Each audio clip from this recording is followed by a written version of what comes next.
ကျွန်တော်တို့နောက်ထပ်တက်ရမယ့်ခေါင်းစဉ်လေးတစ်ခုဆက်ပြီးသွားကြမယ်ပေါ့နော်ဒါဆိုရင်အခုသွားမှာဒီဘာကိုသွားမှာလဲဆိုတော့ image tag ကိုသွားမှာပေါ့နော်အဲ့တော့ image ဆိုတာကျွန်တော်တို့သိတဲ့အတိုင်းကျွန်တော်တို့ဘာတွေပြတာလဲဓာတ်ပုံတွေပြတာပေါ့နော်အဲ့တော့ဒီမှာဒီတစ်ခုလုံးကိုကျွန်တော်ကဘာခေါ်တယ်လို့ပြောခဲ့လဲရှေ့မှာကျွန်တော်သင်တော့ဒီတစ်ခုလုံးရပါကြီးလဲဟုတ်လေ closing element image မဟုတ်လေ element လေဟုတ် sub closing element self closing element เนาะကိုယ့်ဘာကိုပိတ်တာလဲဟုတ်တယ်ဒီတစ်ခုလုံးကိုဘာလို့ခေါ်လဲဆိုတော့ element လို့လည်းခေါ်တယ်အဲ့တော့ဒီထဲမှာမြင်နေရတယ်ဒီမှာတွေ့လား src တို့ ald တို့ဒီ title တို့ဘာလို့ခေါ်လဲဆိုတော့ဒါကို attribute လို့ခေါ်တယ်ပြောမယ်ဆိုရင်ဒီတစ်ခုလုံးဒီကျွန်တော်တို့ element image element ပေါ့เนาะကျွန်တော်တို့ခေါ်ရင် image element လို့ခေါ်တယ်ဒီထဲမှာရှိနေတဲ့ src တွေ ald တွေ title တွေကဘာတွေလဲဆိုတော့ attribute တွေเนาะသူ့ရဲ့ attribute ပေါ့ဒီထဲမှာရှိနေတဲ့ဟာတွေကဘာလဲဆိုတော့ကျွန်တော်တို့ဘယ်လိုခေါ်လဲဆိုတော့ value လို့ခေါ်တယ်ပေါ့နော်ဒါလေးတွေမှတ်ထားเนาะအဲ့တော့ကျွန်တော်စလုံးကလက်ရတော်တော်လာတယ်အဲ့တော့ value ပေါ့နော်အဲ့တော့ဒါဆိုရင် src attribute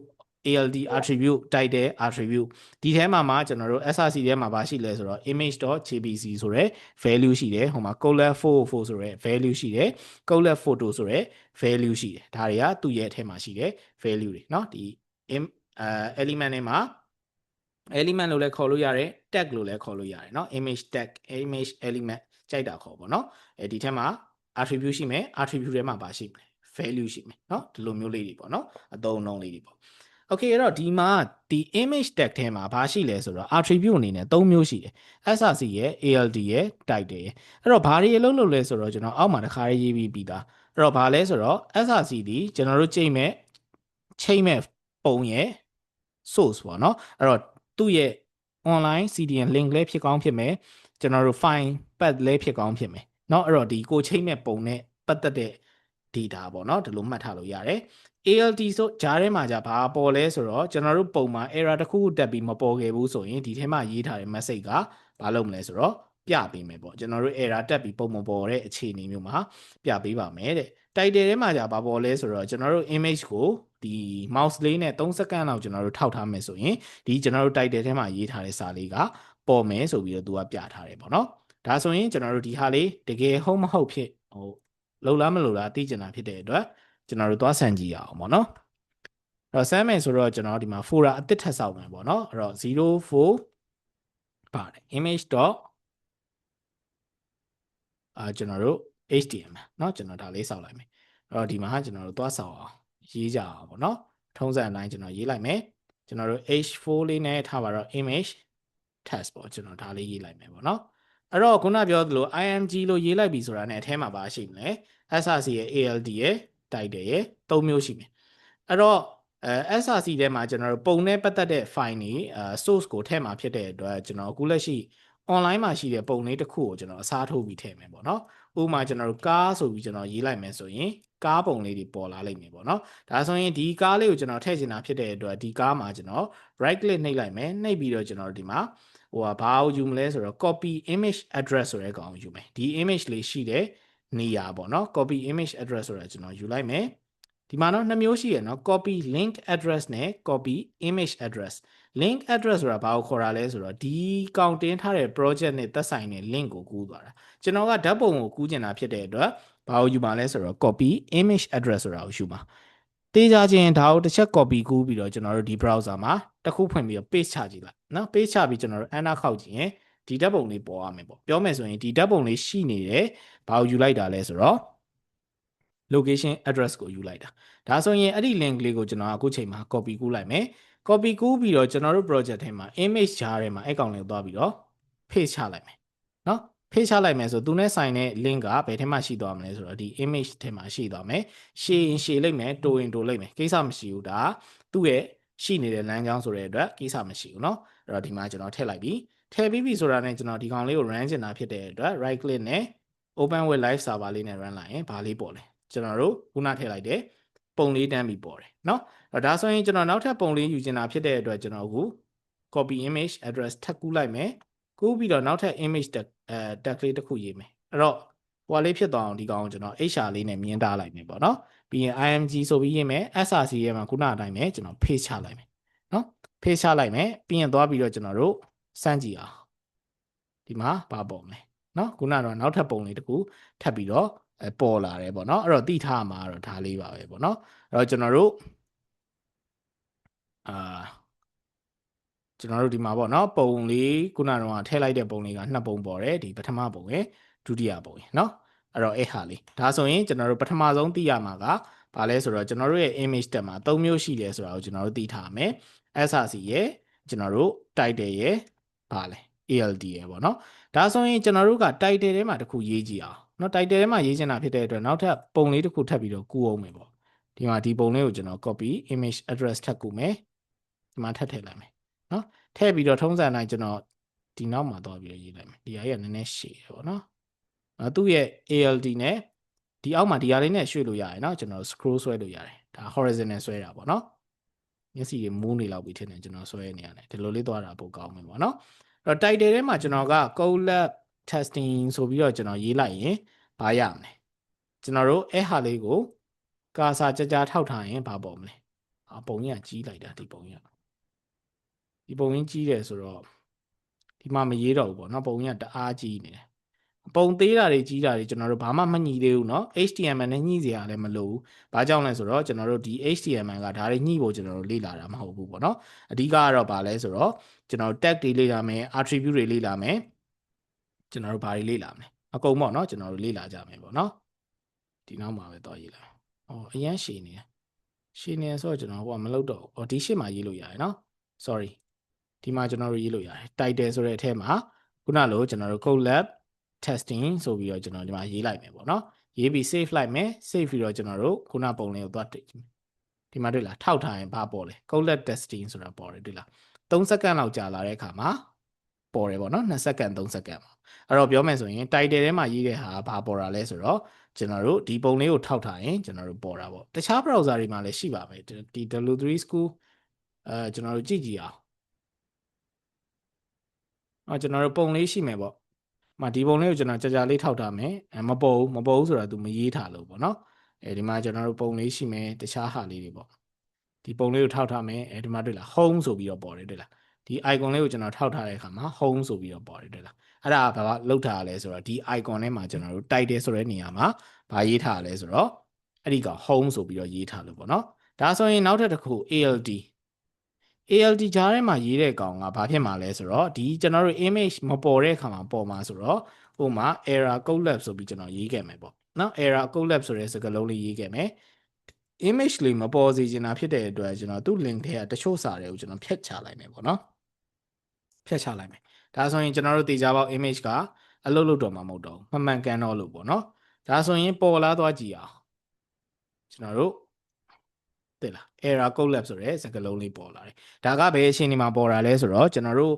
ထည့်လိုက်တဲ့ image ကကျွန်တော်တို့ error တစ်ခုခုကြောင့်ကျွန်တော်တို့ကမပေါ်တော့တဲ့အခြေအနေမှာဆိုရင် ALT ထဲမှာရေးထားတဲ့စာကဘာပေါ်မှာလဲဆိုတော့အဲ့ဒီမှာပေါ်မှာအဲ့တော့ title ထဲမှာရေးထားတဲ့စာကကြတော့ကျွန်တော်တို့ဒီကောင်ကို3စက္ကန့်လောက်ကြာထောက်ထားတယ်ဆိုရင်ဘာပေါ်မလဲဆိုတော့ title ထဲမှာရေးထားတဲ့စာလေးပေါ်မယ်ပေါ့နော်အဲ့တော့အဲ့ဟာလေးရမလားမသိဘူး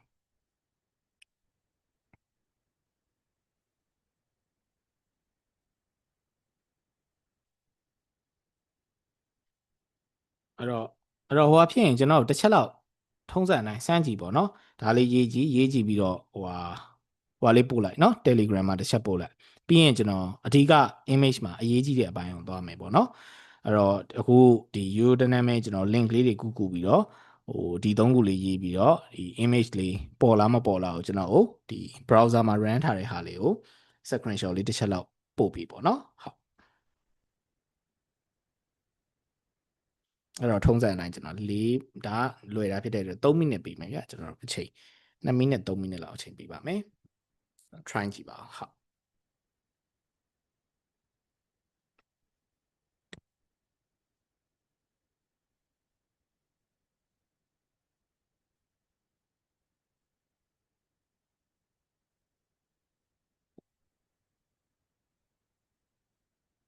โอเคအဲ့တော့တယောက်တော့မှန်သွားပြီပေါ့နော်အဲ့တော့ပေါ်ပါတယ် congratulation ပါအဲ့တော့စင်ပြပါတယ်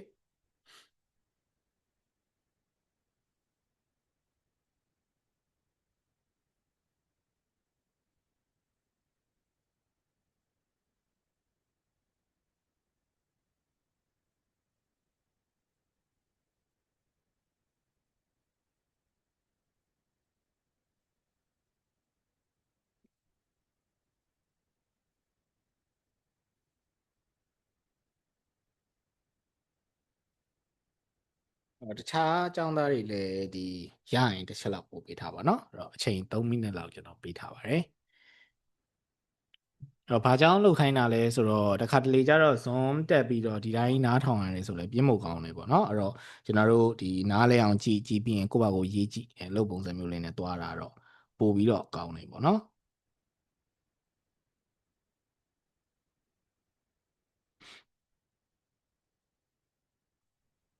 โอเคအဲ့တော့ဒီနောက်ထပ်တစ်ယောက်လည်းအဆင်ပြေတယ်ပေါ့เนาะပုံပေါ်ပါတယ်အဲ့တော့ပုံပေါ်တယ်ဆိုရင်ဒါမှန်တယ်ပေါ့เนาะอืม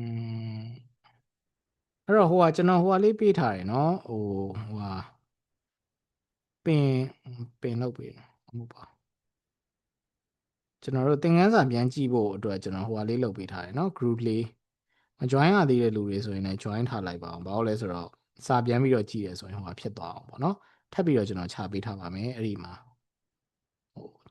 okay အဲ့တော့နောက်တစ်ယောက်လည်းပေါ်တယ်ပေါ့เนาะအဲ့တော့မှန်ပါတယ်စင်ပြပါတယ်โอเคဒါဆိုရင်ကျွန်တော်တို့ပေါ်တယ်ဆိုတော့ဟိုအဆင်ပြေတယ်ပဲကျွန်တော်မှတ်ယူလိုက်မယ်ပေါ့เนาะအဲ့တော့နားမလဲတာရှိလဲပြောပါเนาะအဲ့တော့သိချင်တာရှိလဲမေးပေါ့โอเคဒါဆိုရင်ကျွန်တော်တို့ image ကတကယ်အတင့်ကိုပြောမယ်ပေါ့เนาะအနှစ်ဆိုတာတခြားမဟုတ်ဘူးကျွန်တော်တို့ fine path ကိုပြောတာအဲ့တော့အဲ့ဟာလေးကျွန်တော်တို့စကြမယ်โอเคဒါဆိုရင်ကျွန်တော်တို့ကအခုလက်ရှိ image ကိုဘာနဲ့လုပ်နေတာလဲဆိုတော့ကျွန်တော်တို့ browser ကလေတွားပြီးတော့ဓာတ်ပုံလေးတွေကိုကျွန်တော်တို့က copy image address နဲ့ကူးပြီးတော့တွားပြီးထည့်နေတာပေါ့နော်ကိုယ့်ရဲ့ folder ထဲမှာကျွန်တော်တို့ထည့်နေတာတွေမဟုတ်ဘူးအဲ့တော့တကယ်ကျွန်တော်တို့ project ရေးပြီးဆိုရင်ကျွန်တော်တို့ဒီလိုပုံစံမျိုးကဘယ်တော့မှသုံးမှာမဟုတ်ဘူးပေါ့နော်ဘာကြောင့်လဲဆိုတော့ကျွန်တော်တို့ဒီမှာသွားပြီး copy image address ရေးတာဆိုတာဒီ website ကိုကျွန်တော်တို့ကပိုင်လားဆိုတော့ကျွန်တော်တို့မပိုင်ဘူးပေါ့နော်တကယ်လို့များသူ့ရဲ့ရှိနေတဲ့ website က domain ပြောင်းလဲသွားတာဖြစ်စေကျွန်တော်တို့တခြား link တွေပြောင်းလဲသွားတာဖြစ်စေဖြစ်သွားပြီဆိုရင်ကျွန်တော်တို့ချိန်ထားတဲ့ပုံကလည်း auto ပြုတ်သွားမှာအဲ့တော့ပြောမယ်ဆိုရင်ကိုယ့် website မဟုတ်တဲ့အတွက်ဒါကိုကျွန်တော်တို့ကသွားပြီးမိခိုနေလို့မရဘူးပေါ့ဒါကြောင့်မလို့ကျွန်တော်တို့ကဓာတ်ပုံချိန်ပြီးဆိုရင်ကိုတေချာတဲ့အရာတစ်ခုကိုပဲကျွန်တော်တို့သွားပြီးတော့ချိန်ရမယ်ပေါ့နော်ဆိုလိုတဲ့သဘောကကျွန်တော်ဒီ file လေးကိုချိန်ချင်တယ်ဆိုရင်မလုပ်မလဲဒီ file လေးကိုကျွန်တော်တို့ down လိုက်မယ်ပေါ့ down လိုက်မှာဖြစ်တဲ့အတွက်ကျွန်တော်ဒီကောင်ကို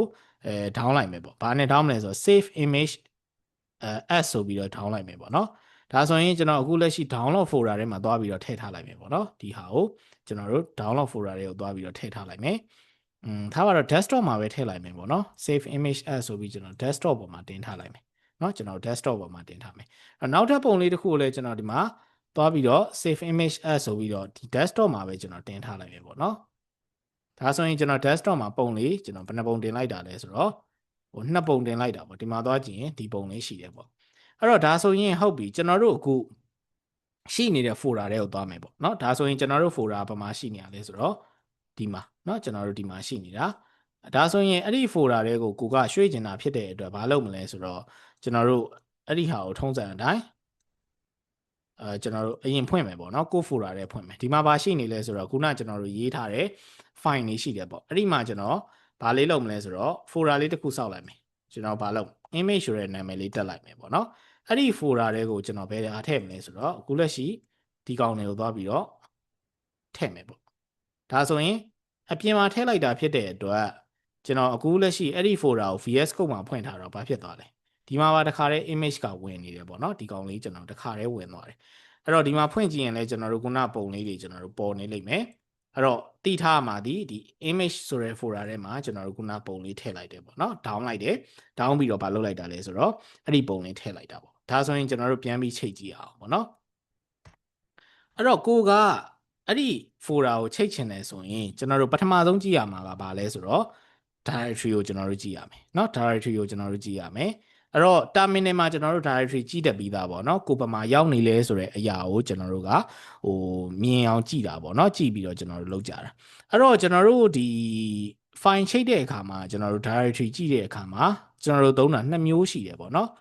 two way ပေါ့เนาะ2မျိုးရှိတယ်အဲ့တော့ပထမတစ်မျိုးကဘာလဲဆိုတော့ dot slash နောက်တစ်မျိုးကဘာလဲဆိုတော့ dot slash ဟိုဒီဟာလေးကြားဘူးလားမသိဘူး dot slash နဲ့ dot slash ပေါ့เนาะကြားဘူးလား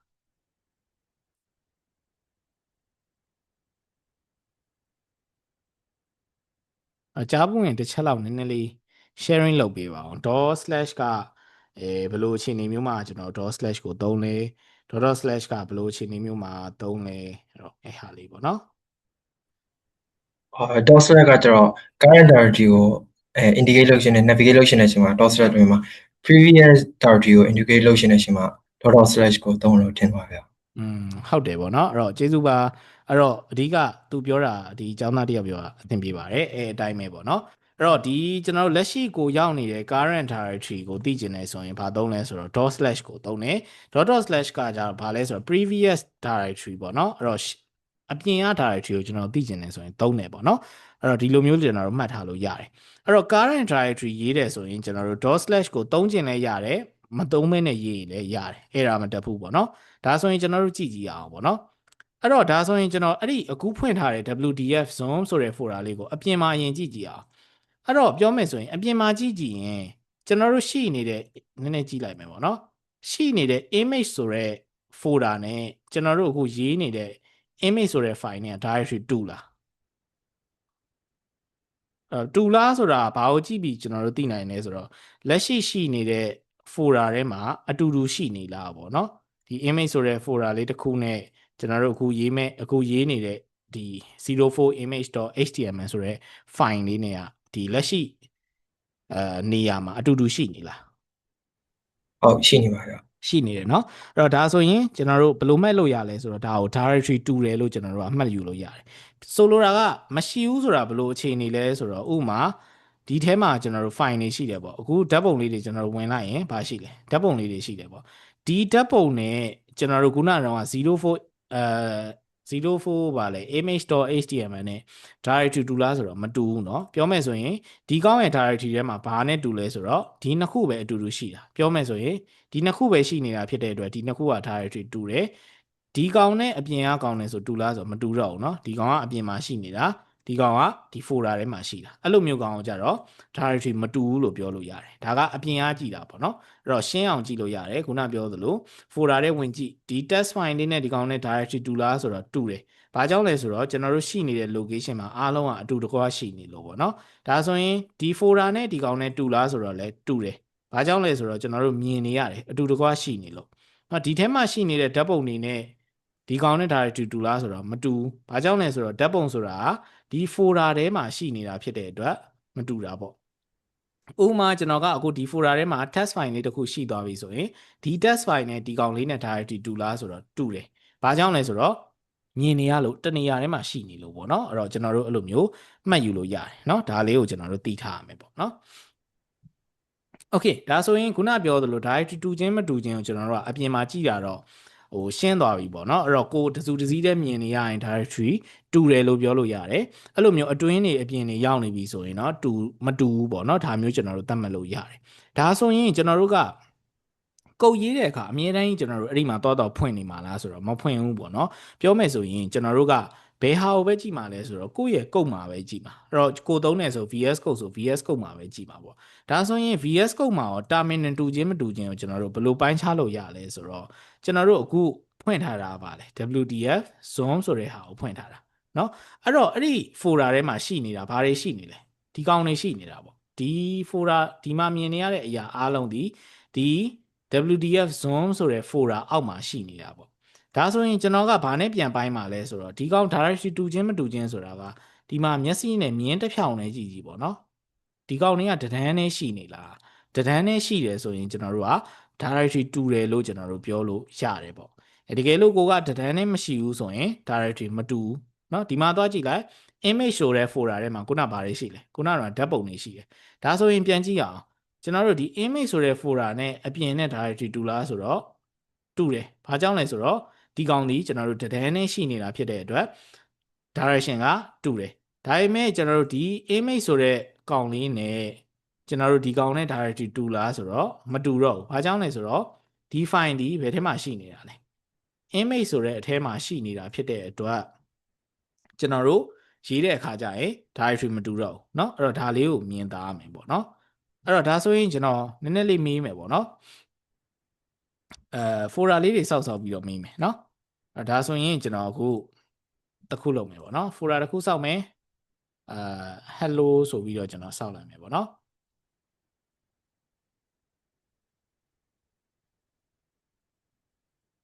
နော်ဒါဆိုရင်ကျွန်တော်အခုစောက်မယ်ပေါ့နော်အဲ့တော့ကျွန်တော်ရဲ့ဒီ index.html နဲ့အပြင်က image.html နဲ့ဒါရတူလားအခုတစ်ချက်ကြည့်ပေါ့နော်တူလားလိုက်ပြောကြည့်ပါဦးဒီဟာလေးပေါ့နော်မတူပါဘူးဗျာ မတူเนาะဒါဆိုရင် index.html ကဘယ်ထဲမှာရှိနေတာလဲ hello လေးမှရှိတာ hello ထဲမှာဒါဆိုရင် hello ဆိုတဲ့ folder ထဲမှာရှိနေတာပေါ့အဲ့တော့ hello ဆိုတဲ့ folder လေးရောဘယ်ထဲမှာရှိနေတာလဲ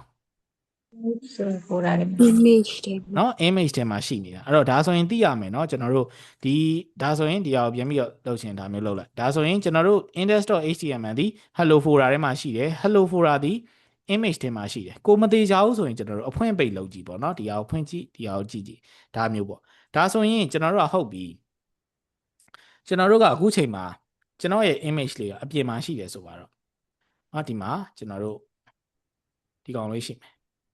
အပြင်မှာတစ်ခုထားရမယ်ဆွဲပြီးထားလိုက်ရင်ရတယ်เนาะဒီမှာကျွန်တော်တို့ move နဲ့ကျွန်တော်တို့ထားလိုက်မယ်ဒါဆိုရင်ကျွန်တော်တို့ဒီကောင်နဲ့ဒီ image.html နဲ့ directly တူလား တူတယ်ဆို တူတယ်เนาะတူတယ်ဆိုရင်ကျွန်တော်တို့ခုနသိထားတဲ့ dot slash နဲ့ dot slash ကိုဘယ်ကောင်သုံးမလဲ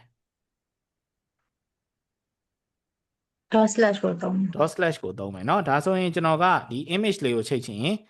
img ဆိုပြီးတော့ကျွန်တော်တို့ချိန်မယ်ကျွန်တော်တို့နာမည်ဟိုမှားလို့မရအောင်เนาะမှားလို့မရတာဖြစ်တဲ့အတွက် rename ဆိုတဲ့ဟာလေးနှိပ်ပြီးတော့ control A နဲ့အကုန်လုံး select မယ် copy ကူးမယ် copy ကူးပြီးတော့ကျွန်တော်ဘာလုပ်မလဲလက်ရှိ current နဲ့ location တူနေတာဖြစ်တဲ့အတွက် dot slash ဆိုပြီးရေးပြီးတော့မှဒါလေးရေးမယ်ပေါ့เนาะဒါဆိုရင်ရပြီကျွန်တော်တို့ကခုနကတော့ extension တွေထည့်ထားတာဖြစ်တဲ့အတွက်ဘာအားသာချက်ရှိသွားလဲဆိုတော့ suggestion ထိုးတယ် suggestion ထိုးတာဖြစ်တဲ့အတွက်ကျွန်တော်တို့ဒီမှာရွေးချယ်လို့ရတယ်ဒါဆိုရင်ဒါလေးအနာခောက်လိုက်ရုံပဲပေါ့เนาะဒါမျိုးဆိုရင်ရပြီเนาะဒါလေးကိုကျွန်တော်တို့ run ကြည့်ရင်ဘာပေါ်မလဲဓာတ်ပုံလေးပေါ်သွားပြီပေါ့เนาะဒါဆိုရင်ရမယ်เนาะသေးတာ control minus နဲ့သိမ်းလို့ရတယ်เนาะကျွန်တော်တို့ control plus ကကြီးတာပေါ့ဒါဆိုရင်ခုနကျွန်တော်ထည့်လိုက်တဲ့ဓာတ်ပုံလေးရသွားပြီအဲ့တော့ဘာကြောင့်လဲဆိုတော့ဒီကောင်လေး directory တူနေတာဖြစ်တဲ့အတွက်ကျွန်တော်အခုချိန်မှာဘာလုပ်လို့ရလဲဆိုတော့ဒီကောင်နဲ့တူနေတာဖြစ်တဲ့အတွက် dot slash ကိုသုံးပြီးတော့တခါတည်းကျွန်တော်ချိတ်လိုက်တယ်ပေါ့နော်ဒါဆိုရင်ကျွန်တော်ခုနပြောလုံးကဟိုပါသွားသေးတယ်လေဒီ current directory ဖြစ်နေမယ် directory တူမယ်ဆိုရင် dot slash ကသုံးကျင်လည်းရတယ်မသုံးကျင်လည်းရတယ်ပေါ့ကျွန်တော်အဲ့ဟာလေးထည့်ပြောခဲ့တယ်ပေါ့နော်ဒါဆိုရင်ကျွန်တော်တို့ dot slash ကိုအခုချိန်မှာသုံးလိုက်တော့ပေါ်တယ်မသုံးမဲလုံရင်ရောပေါ်လားစမ်းကြည့်အောင်နော်စမ်းကြည့်မယ်ကျွန်တော် reload နှိပ်ကြည့်မယ်ပေါ်လားပေါ်သေးတယ်ပေါ့နော်အဲ့တော့ပြောမယ်ဆိုရင်ကျွန်တော်တို့ဟိုဓာတ်ပုံရဲ့နာမည်မှားသွားပြီဆိုရင် s လောက်ပါသွားပြီဆိုရင်ဘာဖြစ်သွားလဲကျွန်တော်တို့ပေါ်မှာမဟုတ်တော့ဘူးပေါ့နော်ဒီမှာမပေါ်တော့နော်ဘာကြောင့်မပေါ်တော့တာလဲဆိုတော့ကျွန်တော်ရဲ့နာမည်မှားသွားလို့အဲ့တော့ဒါကြောင့်မလို့ကိုချိန်မဲ့ file ကိုချိန်မဲ့နာမည်နော်မှန်ရမယ်နော်အဲ့တော့အကောင်းဆုံးကတော့ copy paste လုပ်တာလည်းရှိမယ်ကျွန်တော်တို့ suggestion ထိုးတယ်ဆိုရင်ပိုကောင်းတယ်ပေါ့ suggestion ထိုးတယ်ဆိုရင်ခုနလိုလွယ်ကူရေးလို့ရတယ်ပေါ့နော်ဒါဆိုရင်ကျွန်တော်တို့ထည့်လိုက်တဲ့ပုံလေးပေါ်မယ်ပေါ့နော်အဲ့တော့ဒါလေးနားလည်မယ်နော်โอเคဒါဆိုရင်ကျွန်တော်တို့အခုနောက်ထပ်တစ်ပုံချိန်ကြည့်အောင်ထပ်ပြီးတော့တိုးကြည့်မယ်ဒါဆိုရင်ကျွန်တော်အခုနောက်ထပ် image folder တွေကဒီကောင်ကျွန်တော်ချိန်ကြည့်ခြင်းတယ်ပေါ့ဒါဆိုရင်ကျွန်တော်ဘာရေးရမလဲအခုချိန်မှာ image နဲ့အခု04 image.html နဲ့ directory တူလား မတူ ဒီ image နဲ့လေ ဟော image နဲ့တူတယ် image နဲ့တူတယ်လေဒီထဲအကောင်နဲ့မတူတာเนาะအဲ့တော့ဒါဆိုရင်ကျွန်တော်တို့ချိန်မဲ့ကောင်ကဘယ်ထဲမှာရှိနေရလဲဆိုတော့ image folder တွေက image folder ထဲမှာရှိနေတာเนาะ image folder ထဲမှာရှိတာဖြစ်တဲ့အတွက်ကျွန်တော်ချိန်ချင်ရင် image folder တွေကဘာလဲเนาะ image folder တွေကဒီကောင်ပေါ့เนาะဒါဆိုရင်ဒါမျိုးချိန်ရမှာအဲ့တော့ image folder ထဲမှာရှိတဲ့ဒီဓာတ်ပုံနဲ့ကျွန်တော်ကလှမ်းပြီးတော့ချိန်လိုက်တာเนาะအဲ့တော့ကိုကစလုံးတွေရှုပ်နေတယ်လို့ထင်တယ်ဆိုရင်ကျွန်တော်တို့အကောင်းဆုံးကဘာလုပ်လို့ရလဲဆိုတော့နာမည်တွေပြောင်းလိုက် picture 1ပေါ့เนาะ picture 1လို့ rename လုပ်လိုက်ပေါ့เนาะ rename လုပ်ထားလိုက်ရင်ကျွန်တော်တို့ကချိန်ရတာလေလွယ်တယ်ပေါ့เนาะ image folder တွေက picture 1 dot ဒါအဲ့တော့ဒီနောက်ကဟာ extension เนาะဒီကကျွန်တော်တို့ပါတော့ file name เนาะ file name ရှိမယ်ဒီမှာ extension ရှိမယ်ပေါ့เนาะဒီလိုပုံစံမျိုးအဲ့တော့ဒါဆိုရင်ကျွန်တော်တို့ချိန်ကြည့်ရင်ဘာပေါ်လဲကျွန်တော်ဒီနောက်ထပ်ကားလေးတစ်ပုံပေါ်တယ်ပေါ့เนาะအဲ့တော့ဒါမျိုးဒါသည် ကျွန်တော်တို့က image folder တွေကအကောင်အောင်ချိတ်တာဒါဆိုရင်ဟုတ်ပြီကျွန်တော်နောက်ထပ်ပြီးတော့လုပ်ကြည့်အောင်ကျွန်တော်တို့အခုရှိနေတဲ့ဒီ folder လေးက hello ဆိုတဲ့အထဲမှာသွားရှိမယ်ဆိုပါတော့ဒီထဲမှာကျွန်တော် paste ချလိုက်မယ်ပေါ့နော် move လုပ်လိုက်မယ်ဒါဆိုရင်အဲ့ဒီ hello ထဲမှာရှိတဲ့ဒီကောင်နဲ့ကျွန်တော်ချိတ်ချင်တယ်ဆိုပါတော့ကျွန်တော်နာမည်ပြောင်းလိုက်အောင်မယ် picture 2ပေါ့နော် picture 2ဒါဆိုရင်ကျွန်တော်ဒီ picture 2လေးနဲ့ချိတ်ချင်တယ်ဆိုပါတော့ဒါဆိုရင်ဒီကောင်ကအခုချိန်မှာ location မှားသွားတာဖြစ်တဲ့အတွက်အခုချိန်မှာပေါ်တော့မှာမဟုတ်တော့ဘူးเนาะအဲ့တော့ဒါလေးကိုကျွန်တော်တို့ဖြတ်လိုက်မယ်အလုံးမလုံးစေချင်ဘာလုပ်လို့ရလဲဆိုတော့ comment ပိတ်လို့ရတယ် comment ကကြတော့ control slash เนาะ control လေးဖိပြီးတော့ကိုပေးခြင်းတဲ့ကောင်ကို control လေးဖိပြီးတော့ slash ပေးလိုက်ဒါဆိုရင်ဒီကောင်အလုံးမလုံးတော့ဘူးပေါ့เนาะအလုံးမလုံးစေချင်တဲ့ code တွေဆိုရင် comment ပိတ်လို့ရတယ်ဒီကောင်မလုံးစေချင် comment ပိတ်လိုက် control လေးနဲ့ slash လေးနဲ့ဒါဆိုရင်အလုံးလုံးမှာမဟုတ်တော့ဘူးပေါ့เนาะအလုံးပုံစံမျိုးเนาะโอเคဒါဆိုရင်ကျွန်တော်အခု picture 2လေးနဲ့ချိန်ချင်းကျွန်တော်ဗာရေးရမယ်ကျွန်တော်မရေးတော့ဘူးအဲ့တော့ပြောပြီပေါ့နော်ကျွန်တော်ဗာသွားရေးရမယ်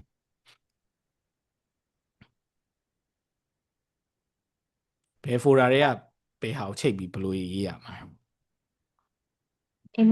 image တွေက hello တွေက picture 2เนาะအဲ့တော့ဒီမှာ image တွေက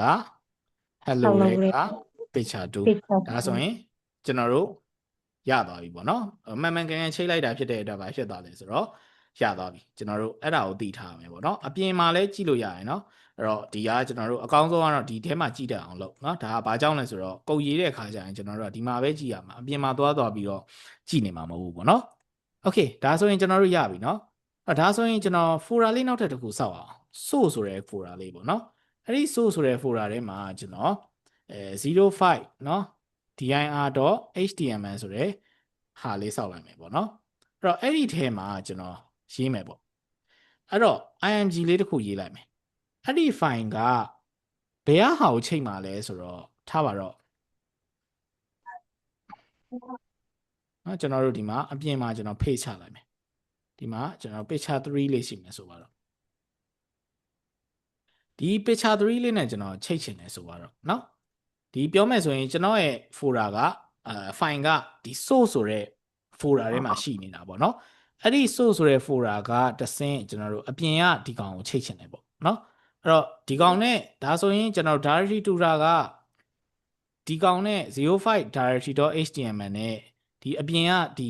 04 image.html နဲ့ directory တူလား မတူပါဘူး မတူဘူးเนาะဒီကောင်ကဘယ်ထဲကိုရောက်နေတာတော့ source တဲ့ source ထဲကိုရောက်နေတာဒါဆိုရင်ကျွန်တော်က source folder နဲ့ဒီကောင်နဲ့တူလား သူဟာရ တူတယ်เนาะဘာကြောင့်လဲဆိုတော့ကျွန်တော်တို့မြင်နေရတဲ့အတိုင်းတဒန်းနဲ့ရှိနေတယ်တဒန်းနဲ့ရှိတော့တူတယ်လို့ပြောလို့ရတယ်ဒါဆိုရင်ဒီ file နဲ့ကတဆင့်ကျွန်တော်ကဒီimage လေးကိုချိန်ချင်အရင်လိုမျိုးကျွန်တော်တို့ .slash ဆိုပြီးတော့ pic3. ထားပါတော့wepp ဆိုပြီးတော့ချိန်ပြီးတော့ run ရင်ပုံပေါ်မယ်ထင်လား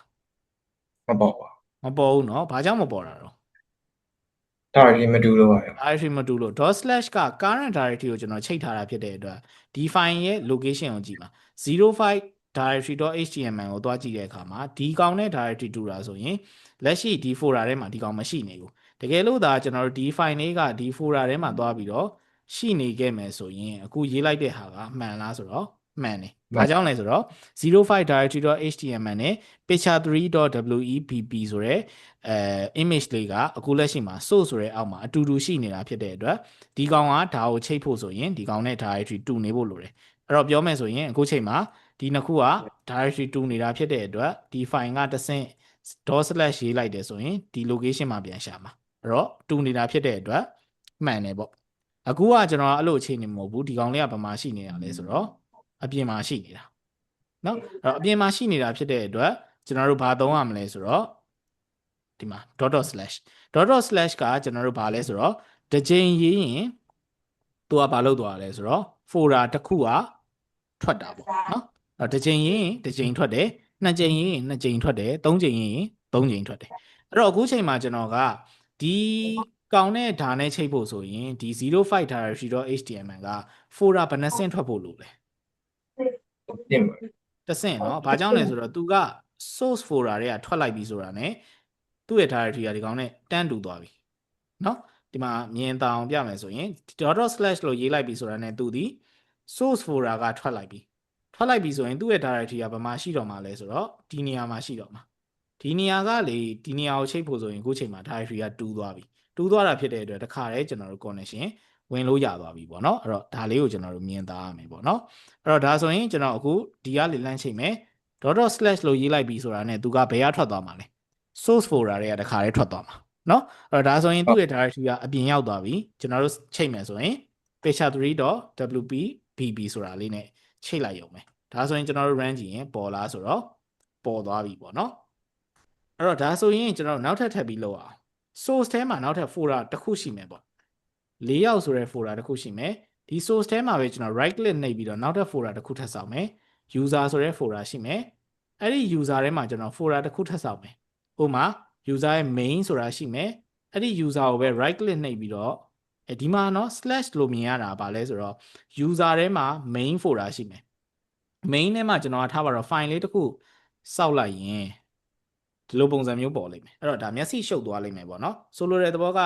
user ထဲမှာ folder အနေနဲ့တစ်ခုပဲရှိတာ main ဆိုတဲ့ folder တစ်ခုပဲရှိတာအဲ့ဒီ main ဆိုတဲ့အောက်မှာပါရှိတာတော့ကျွန်တော် text.txt ရှိတာအဲ့တော့တကယ်လို့ကိုကမျက်စိမရှုပ်ချင်ဘူးဆိုရင်ကျွန်တော်တို့ဒီ user ကိုနောက်ထပ် right click နှိပ်ပြီးတော့ folder တစ်ခုစောက်လိုက်ဥပမာ main ရှိမယ် secondary ပေါ့ account ဒါမျိုးပေါ့နော် main အောက်မှာ text ရှိတယ်ဒါမျိုးပေါ့နော်အဲ့ဒါဆိုရင်ကျွန်တော်ရဲ့ဒီ05 directory ဆိုတဲ့ဟာကိုကျွန်တော်အခုချိန်မှာ main အောက်ကိုသွားပြီးထည့်လိုက်မယ်ပေါ့နော် main အောက်ကိုသွားထည့်ထားလိုက်မယ်เนาะဒါဆိုရင်ကျွန်တော်တို့ဘယ်ထဲမှာရှိတာလဲဆိုတော့ source ထဲက user ထဲက main နဲ့အောက်မှာဒါရှိတာဒါဆိုရင်ကျွန်တော်အခုချိန်မှာဒါလေး run ရင်သိကြပါဦးကျွန်တော်တို့ဒီမှာဟိုပိတ်သွားတယ်เนาะဒါလေးပြန် run เนาะပေါ်မှာသားဆိုတော့မပေါ်တော့ဘူးဘာကြောင့်လဲဆိုတော့ဒါအရှိလွဲသွားပြီအဲ့တော့ကျွန်တော်အခုအပြင်က picture3.webb နဲ့ချိန်ချင်ရင်ကျွန်တော်ဘာလုပ်ရမလဲဘယ်နှခေါက်လောက်ရေးရမလဲ .// ကို နှစ်ခေါက်ရေး နှစ်ခေါက်ဆိုပထမတစ်ခေါက်ရေးလိုက်ရင် तू ကဘယ်ကထွက်သွားတာတော့ main လေးရထွက်တာ main ကထွက်မယ်အဲ့တော့ရေးဟိုစလေးလာတဲ့အခါမှာဘယ်လိုပုံစံမျိုးလုပ်လဲဆိုတော့ထွက်တယ်ဆိုရင်ကျွန်တော်တို့ကပိတ်ပြီးတော့ပုံစံမျိုးလုပ်လိုက်ပေါ့နော်ဥပမာ main ကထွက်မယ်ဆိုရင်အခု05 directory.html เนาะဟို .// ရေးလိုက်ပြီဆို main ကထွက်တယ်ဆိုရင် main ကိုကျွန်တော်တို့ပိတ်ချလိုက်သူ့ direction ကဒီရောက်ပြီဒါဆိုနောက်တစ်ခေါက်ရေးလိုက်မယ် user ကထွက်သွားပြီအဲ့တော့ user နဲ့ဒီကောင်နဲ့တူလား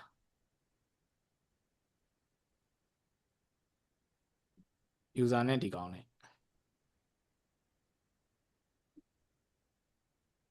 user နဲ့ picture 3နဲ့တူလား မတူပါခင်ဗျာ မတူဘူးเนาะမတူဘူးဆိုတော့နောက်တစ်ချိန်ကျွန်တော်တို့ရေးလိုက်မယ်နောက်တစ်ချိန် .// ရေးရင်သူ့ရဲ့ဟို parent ဖြစ်တဲ့ source ကပိတ်သွားမယ်ဒါဆိုရင်ဒီကောင်နဲ့အခုချိန်မှာဒီကောင်နဲ့တူလား တူပါ ဟုတ်ပါ တူသွားပြီเนาะအဲ့တော့ဒါဆိုရင်ကျွန်တော်တို့ဘယ်နှချိန်ထွက်အောင်လဲ နှစ်ချက်သုံး 3ချိန် နှစ် ပေါ့ ချက်သုံးချက် ဒီမှာလေကျွန်တော်တို့ .// အခုလက်ရှိက current ဒီကိုထောက်နေတာ .// တစ်ချိန်ထွက်ရင်ဒီကောင်ထွက်သွားပြီနောက်တစ်ချိန်ရင်ဒီကောင်ထွက်သွားပြီနောက်တစ်ချိန်ရင်ဘာဖြစ်သွားပြီလဲဒီကောင်ထွက်သွားပြီเนาะအဲ့တော့ကျွန်တော်တို့ရေးရမှာဒီ3ချိန်เนาะဒါဆိုရင် .// ဒါဆိုရင်ရေးပြီးတော့မှပါလဲ picture3.webb ဒါဆိုရင်ဘာရမလဲပုံလေးရမယ်ခုနလိုကျွန်တော်တို့2ချိန်ပဲထွက်လိုက်တယ်ဆိုရင် तू က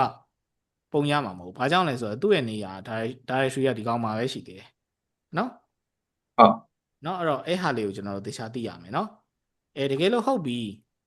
ကျွန်တော်ကဒါဆိုရင်အပြင်က picture 3နဲ့ကျွန်တော်မချိတ်ချင်တော့ဘူးဒီ hello ထဲမှာရှိတဲ့ picture 2နဲ့သွားချိတ်ချင်တယ်ဆိုပါတော့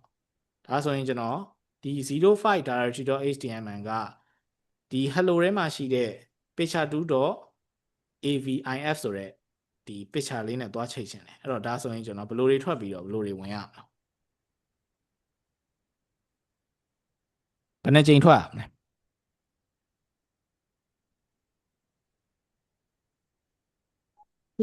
နှစ်ချက် 2ချိန်2ချိန်လား3ချိန်လား4ချိန်လား 3ချိန်ပါ 3ချိန်အဲဆိုရင်စမ်းကြည့်အောင်เนาะအဲ့တော့ကျွန်တော်အခုချိန်မှာ .// ရေးရင်ဘယ်ကထွက်တာတော့ main နဲ့ main เนาะနောက်ထပ် .// ရေးရင် user ရဲ့ထွက်သွားပြီနောက်ထပ် .// ရေးရင် source ထဲကထွက်သွားပြီเนาะဒါဆိုရင်ကျွန်တော်လက်ရှိ current directory က ဒီမှာထောက်နေပြီအဲ့တော့ဒီကောင်နဲ့ directory တူလားဆိုတော့တူတယ်အဲ့တော့ဘယ်လိုပြန်ဝင်မလဲ image ထဲက hello ထဲက picture 2နော်အဲ့လိုပုံစံပေါ့ဒါဆိုရင် directory တူသွားတာဖြစ်တဲ့အတွက်အဝင်ကြတော့တစ်ဆင့်ချင်းပြန်ဝင်မယ်ထွက်ချင်တယ်ဆိုရင် dot slash နဲ့ထွက်မယ်ဒါဆိုရင်ခုနပြောလို့3ချိန်ထွက်လိုက်တာဖြစ်တဲ့အတွက် dot slash ခုနပြောလို့ image ထဲက hello ထဲက picture 2เนาะဒါဆိုရင်ပုံလေးပေါ်သွားပြီဒီသဘောမျိုးပဲပေါ့เนาะအဲ့တော့အဓိကပြောချင်တာကဘာလဲဆိုတော့ကျွန်တော်တို့ image တွေကျွန်တော်တို့ချိန်တာရဲ့အသက်ကဘာလဲဆိုတော့ဒီ directory ပဲเนาะတကယ် project တွေရေးတဲ့အခါမှာလည်းအဲ့လိုပုံစံမျိုးတွေပဲကျွန်တော်တို့ကတေချာတဲ့ဓာတ်ပုံဆိုရင်ကျွန်တော်တို့ကဒီဟာကို download ချတာပဲဖြစ်စေကိုယ့်ဘာကို creation လုပ်တာပဲဖြစ်စေကို folder ထဲမှာအတိအကျသိမ်းထားတယ်သိမ်းပြီးတော့ကျွန်တော်တို့ကချိတ်ပြီးတော့မှကိုယ့်ရဲ့ project မှာပြတာပေါ့နော်ဒီလိုမျိုးမရေရာတဲ့ link တွေကိုကျွန်တော်တို့က copy ကူးပြီးခုနလို SRC ထဲမှာထည့်ပြတာမျိုးဆိုတာတကယ်ရင်းရင်ကြတော့အဲ့ဟာကြတော့မသုံးကြဘူးပေါ့နော်အဲ့တော့အဓိကဒီ directory ရဲ့အသက်ဒီပါလဲဆိုတော့သူပတ်လန်းချောင်းသွားတာပဲเนาะအဲ့တော့ချိတ်တာကတော့ပုံမှန်အတိုင်းချိတ်သွားလို့ရတယ်ဗျာချိတ်တာမှန်ပေါ်မှာပဲဒါပေမဲ့ကိုသွားတဲ့အခါကျရင်ကို dot slash သွားမှာလား dot slash သွားမှာလားဆိုတာကျွန်တော်တို့ရွေးချယ်ရမယ်ပေါ့နော်ဒါလေးကိုကျွန်တော်တို့သိထားဖို့လိုမယ်ပေါ့နော် okay ဒါဆိုရင်ရမယ်နော်ရမယ်ဆိုတော့ကျွန်တော်ဒီအရာတွေ folder တွေကျွန်တော် delete လိုက်မယ်ပေါ့နော်okay ကျွန်တော်ဒီအရာတွေကို delete အပြင်ရမယ် delete လိုက်တာကောင်းပါတယ်ဟိုတော့ဟိုမေးဒီမေးတွေဖြစ်နေလို့အဲ့တော့ကျွန်တော်တို့ FTC zone က image folder source folder ကျွန်တော်တို့တခါတည်း delete လုပ်လိုက်မယ် delete all ပေါ့နော်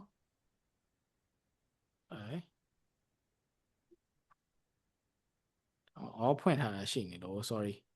အဲ့ဒီအကုန်ပိတ်လိုက်ဖွင့်ထားတာရှိရင်ကျွန်တော်တို့ဖြတ်လို့မရဘူးပေါ့နော်ဒီအော်ဒီကျွန်တော်တို့ delete ပဲရောက်သွားပြီတော့ remove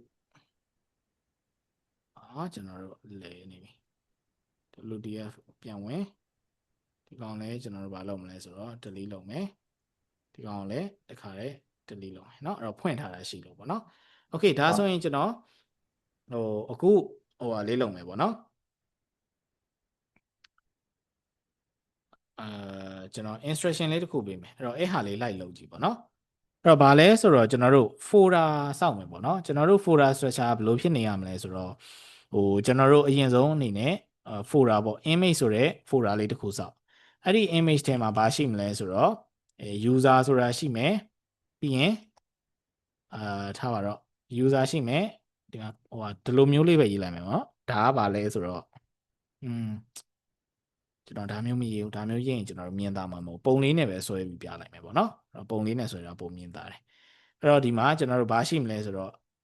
folder တစ်ခုရှိမယ်ပေါ့နော် image ပေါ့ကြိုက်တာရေးပေါ့နော်ကြိုက်တဲ့ folder ရေးကိုယ့်ဘာကိုနာမည်ကကိုယ့်ဘာကိုတက်လိုက် folder structure လေးဆွဲပြမယ်ပေါ့နော်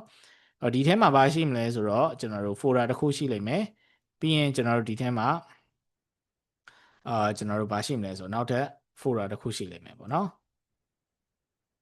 ဒါကကျွန်တော်တို့ရှိမယ်နော်အဲ့ဒီ folder ထဲမှာဘာရှိမလဲဆိုတော့ဒီမှာလဲနောက်ထပ် folder တစ်ခုရှိမယ်ပြီးရင်ကျွန်တော်တို့နောက်ထပ်ဒီမှာ folder တစ်ခုရှိမယ်